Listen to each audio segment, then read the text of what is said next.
I'm really not being kind to the teachers, am I, having the egg hunt afterwards?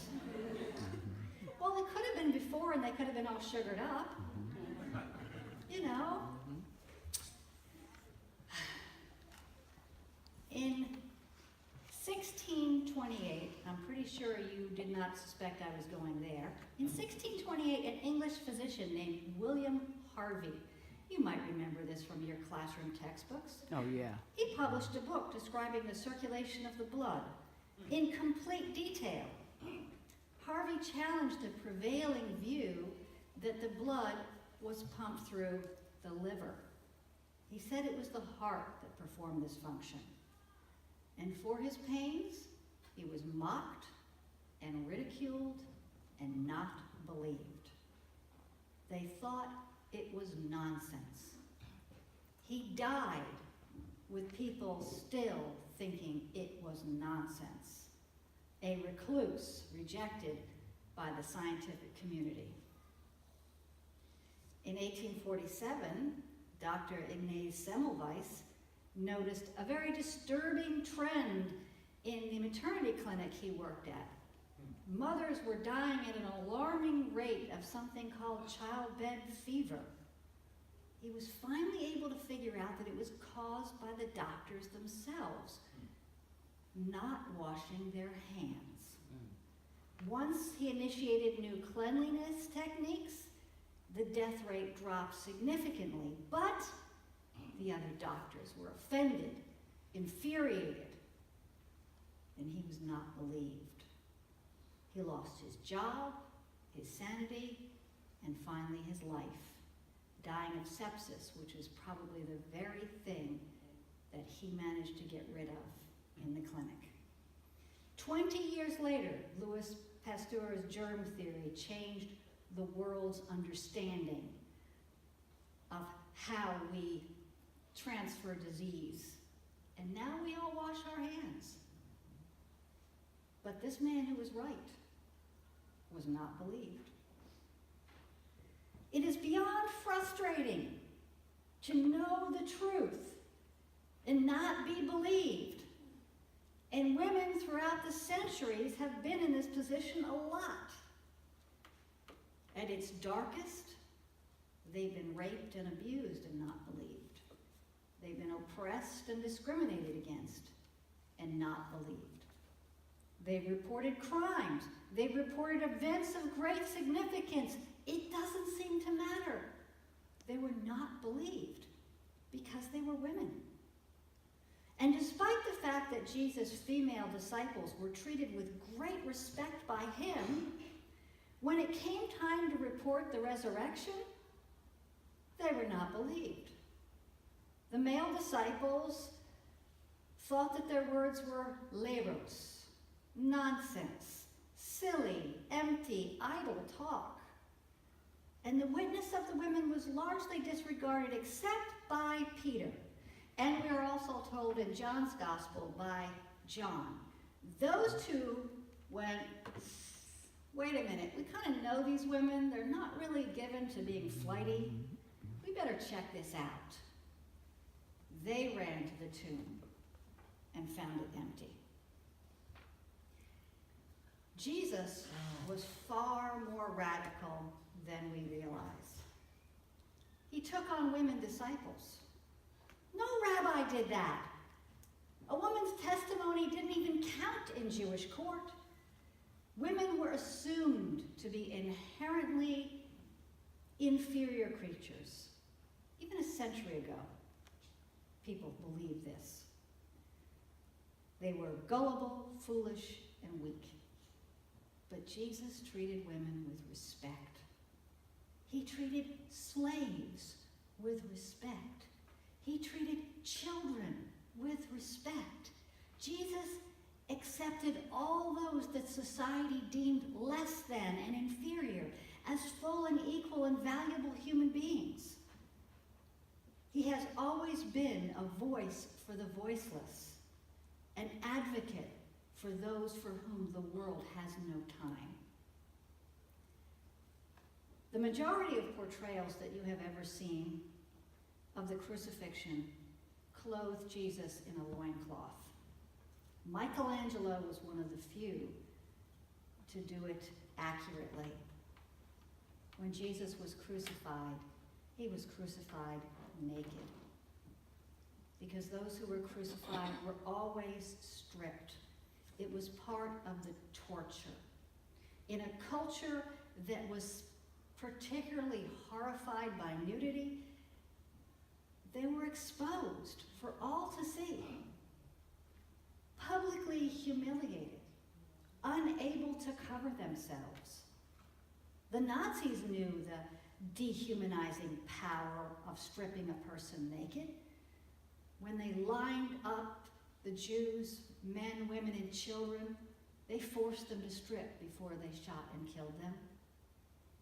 Dietrich Bonhoeffer was hanged 3 weeks before the Third Reich fell, and he was hanged naked. And slave owners throughout time and history have always known and used this abusive power. It is a way to dominate, dehumanize, and shame. And I say all this because it is important for us to grasp that Jesus did this. He endured this on behalf of all who have ever suffered shame and humiliation. He went to our lowest point. He endured that for us. The women stayed by Jesus' side through it all. They even helped to take the body down from the cross. But once the body was laid in the tomb, they could not return for a day and a half because it was Passover. When they finally did arrive early Sunday morning, they had all of the herbs and oils necessary, but it would have been a gruesome task that lay ahead because the body had been in the tomb and probably had begun to decompose already. These women did not come expecting to find anything other than Jesus' body. They came to do the hardest possible task, a job that the women undertook to prepare a loved one's body after death. Men didn't do this job, women did, and women who were close family members. These women loved Jesus, and they were doing for him the last thing they could possibly do. The stone was a heavy disc rolled into place in a groove.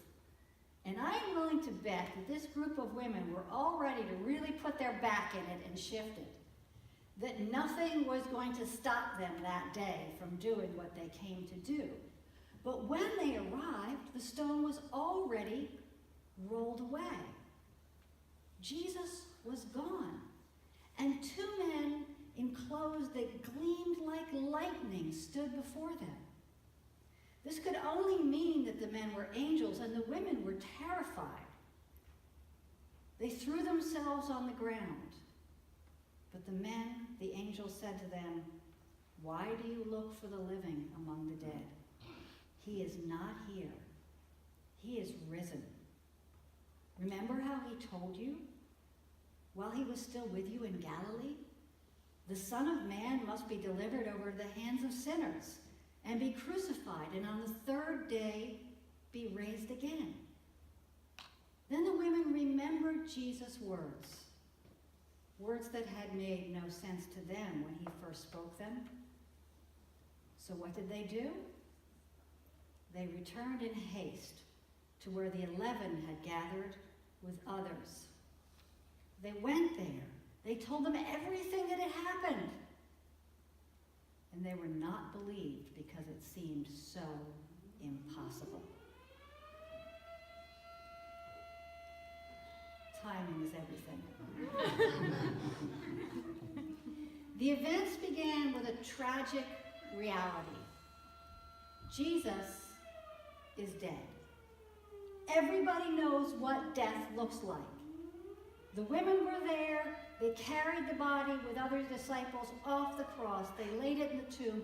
There was no question, no dispute. He was gone. While we treat human remains with respect, the dead stay dead, don't they?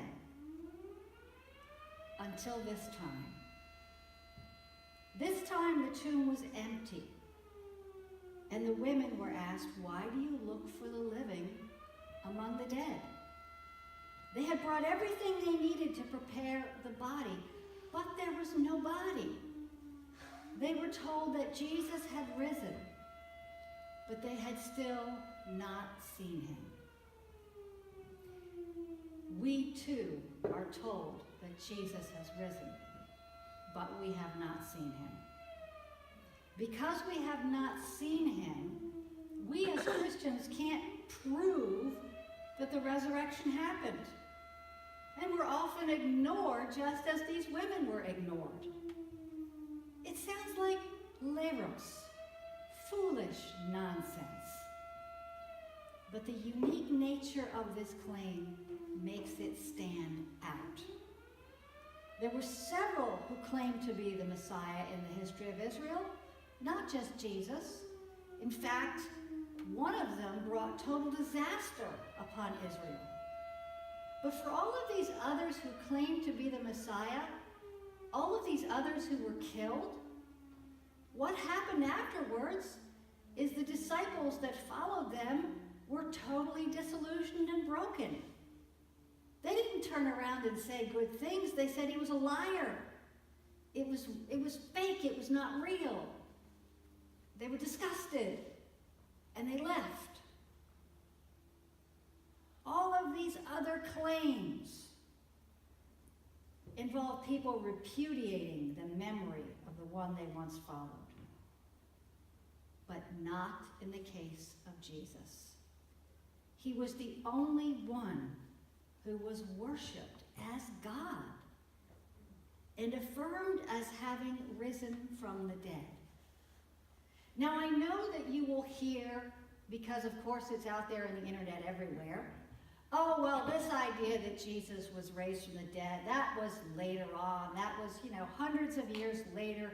The church just invented that because they got mixed up with other ideas. But that's not true.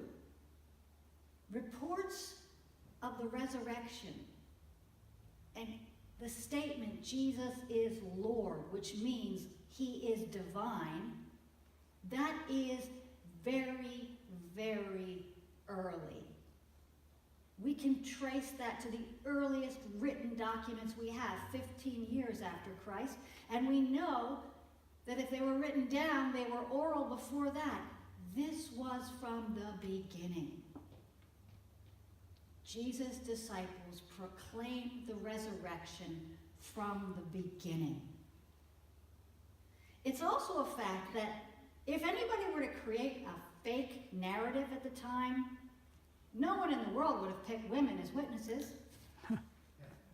What a stupid idea. A woman as a witness? That would be like saying my 5-year-old is a witness. That's the amount of credibility that women had in this world.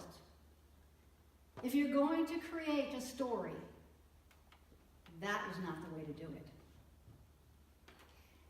But most compelling of all, I find, is the fact that Jesus' followers were willing to die for their faith.